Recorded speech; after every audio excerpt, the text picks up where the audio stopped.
आपको भी इंग्लिश बोलते तो समय स्टेज पे डर लगता है, या अगर आप इंग्लिश सीख रहे हो तो कभी कभी नियर फ्यूचर में आपको कभी न कभी स्टेज पे कुछ बोलना ही होगा, और वहां पे नर्वस फील करना बहुत ही कॉमन सी प्रॉब्लम है।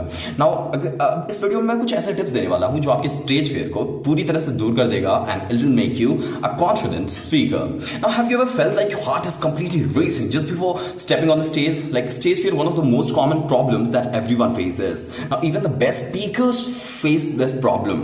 Now, in this video, we'll cover some actionable strategies which can help you to conquer that fear, and it can also boost your confidence at the time of speaking English. Now, stage का डर सबसे बड़ा डर होता है, लोग के judgement का डर, क्रिटिसिज्म का डर। अब हमें यही डर लगता है कि कहीं ना कहीं हम कुछ गलत ना बोल दें या लोग हमारा मजाक ना उड़ा दें, लेकिन याद रखें मिस्टेक्स लर्निंग प्रोसेस का एक हिस्सा होती है, and fear often stems from the pressure of perfection, and this fear is coming just because you feel that you'll be judged.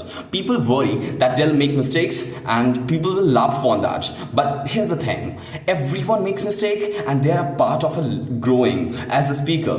Now शुरुआत में comfort zone में जब practice आप करते हो और जैसे जैसे दोस्तों के सामने या परिवार के सामने आपकी confidence आने लगती है, तो धीरे धीरे ऑडियंस के सामने भी आप बोलने में कंफर्टेबल हो जाएंगे।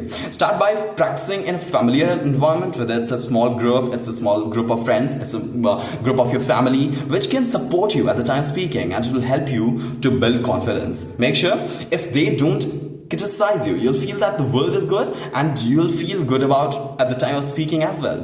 Now, preparation is the key, but remember that over memorizing things and your materials at the time of giving the speech, it can make you sound robotic. Now, focus on understanding these things, like the things that are main points of your speech, and talk naturally.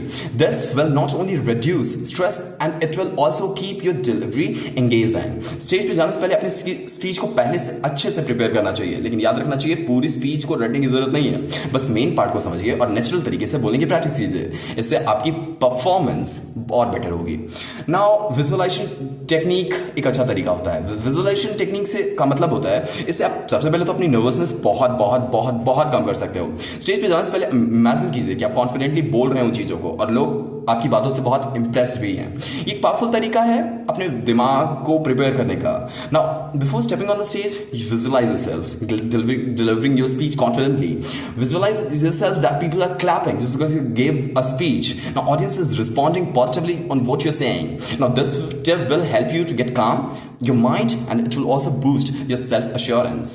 Stage पे जाने से पहले अगर दिल धड़क रहा हो तो कुछ सेकंड के लिए डीप ब्रीदिंग कीजिए। ये सिंपल ब्रीदिंग एक्सरसाइजेस आपकी बॉडी को रिलैक्स करेंगी और आपके नर्वसनेस को कम भी करेंगी। हाँ, आपका बॉडी धीरे धीरे रिलैक्स्ड होगा तो आपका दिमाग भी धीरे धीरे शांत हो ही जाएगा। तो और इसके आगे अगर आप अपने ऊपर ध्यान देते हैं, like how you performing, then shift your attention to the message you are delivering, instead of saying कि कौन कौन सामने खड़ा है, मैं कैसा लग रहा हूँ, डिलीवरी कैसे जा रही है ना, आपको फोकस करना है कंटेंट पे, आप बोल क्या रहे हो, क्या डिलीवर कर रहे हो। अगर उस पर फोकस है तो फिर किसी बात की आपको टेंशन नहीं होगी। और if your content concentration is upon providing the value you're providing to audience, this will help you to get less anxious and make your presentation more impactful. Next, गलतियां करना स्टेज फियर का एक सबसे बड़ा कारण है। अगर आप मिस्टेक्स कर रहे हो इसका मतलब आप में स्टेज फियर है most of time. Now mistakes aren't end of the world, दुनिया खत्म नहीं हो जाती इससे, लेकिन ये लर्निंग प्रोसेस का हिस्सा होती है। नाउ मिस्टेक से डरिए मत, बल्कि उसके एक्सेप्ट कीजिए, उसे सीखिए। कोई परफेक्ट नहीं होता, like this does not say that दुनिया खत्म ही हो जाएगी। There are actually opportunities grow, embrace them, उसे एक्सेप्ट कीजिए and keep learning. Now audience often appreciate authority, authenticity now over perfection. अगर आप सच में बता देते हो कि हाँ मैं नर्वस हूँ, तो ऑडियंस इसे एक्सेप्ट कर लेती है और ऑडियंस आपको सपोर्ट भी करती है। एक स्मॉल स्टम्बल, आप अगर झूठा दिखा रहे हो तो it will ruin your creativity and credibility as well. Now stage पर सिर्फ वर्ड से नहीं, अपनी बॉडी लैंग्वेज या आई कॉन्टैक्ट से भी आपको कॉन्फिडेंस लगता है।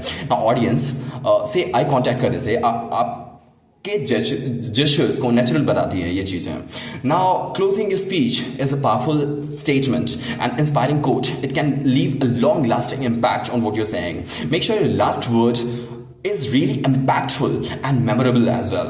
अब समय आ गया है कि स्टेज पे कॉन्फिडेंटली अपने आप को प्रिपेयर करें और प्रेजेंट करें with practice and dedication. You can transform your fear and into strength and you can speak English like a pro.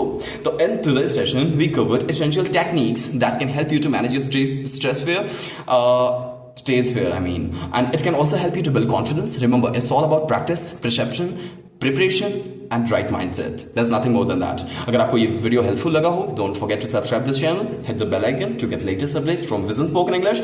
Like, if I could be able to teach you something,